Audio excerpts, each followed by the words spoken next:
Okay, so imagine this. You're in Tokyo. It's March 20th, 1995. It's about 8 a.m. Peak rush hour. Exactly. Yeah. You're on the subway. You're the precision heartbeat of the whole city.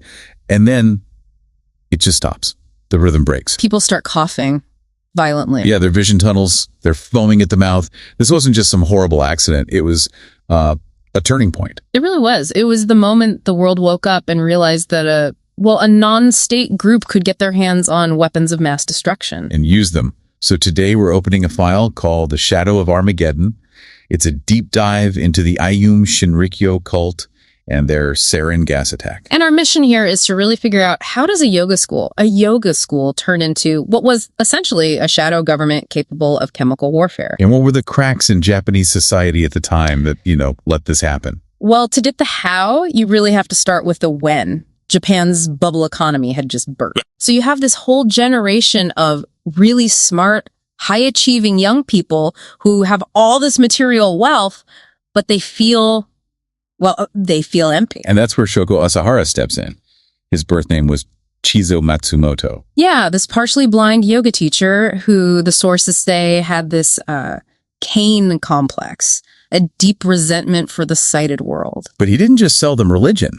This is the key. He sold them science fiction. That's the vital distinction, isn't it? He knew traditional Buddhism wasn't going to hook these, elite young people, so he mixed it with things like the anime Akira. And Isaac Asimov's Foundation series. Exactly. It's like a recruitment hack. Mm-hmm. He wasn't targeting the vulnerable. He was targeting the smartest people he could find, the best and brightest. He told them they were a psychic vanguard for a new world.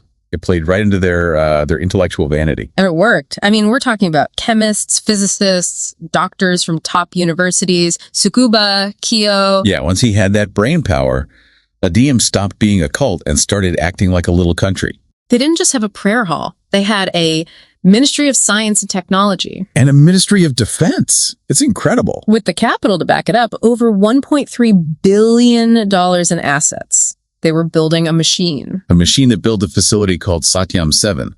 That's where they made the sarin. And just for context, sarin is this colorless, odorless nerve agent. It's about, 26 times more lethal than cyanide? So you have this billion-dollar high-tech chemical weapons program. But then you look at the delivery method on the day. And then that's the paradox. It was just so shockingly low tech. It was 5 teams. They had plastic bags of liquid sarin. Wrapped in newspapers, the Hochi Shimbun specifically. And you just drop the bags on the train floor and use sharpened umbrella tips to poke holes in them.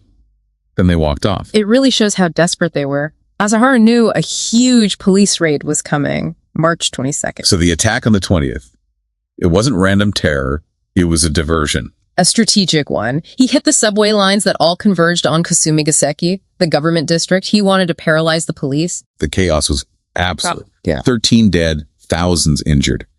But, digging into Haruki Murakami's book, Underground, there's this detail about the victims that's just, it's heartbreaking. Good work ethic. Yeah. Survivors said that people were literally convulsing, but they were apologizing for being late to work, trying to push through organ failure to get to the office. That's how strong that social pressure was. It's a really profound detail. And while this is happening, the hospitals are flying blind. Yeah. I mean, there are no protocols for a chemical attack in 1995. None. But this is where you get a real hero.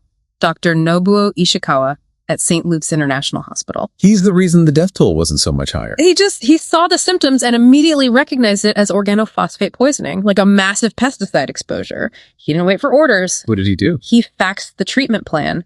Huge doses of atropine to hospitals all over Tokyo. Just faxed it. Saved hundreds of lives. Incredible. So we know Asahara was executed in 2018, but the story doesn't quite end there, does it? Not even close. The group fractured, but the ideology, that's still around. A successor group, Aleph, is still active. And still recruiting. Yeah, over 100 new members a year. And they're using the same playbook. Yoga classes, conspiracy theories, targeting young people who don't remember 1995. That's the chilling part. For me, the scariest takeaway isn't the gas. It's how easily smart, educated people can be radicalized. Right.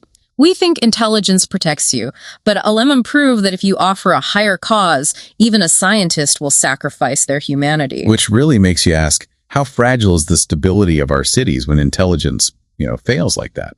It's something to think about the next time you step onto a subway. Thanks for joining us for this deep dive.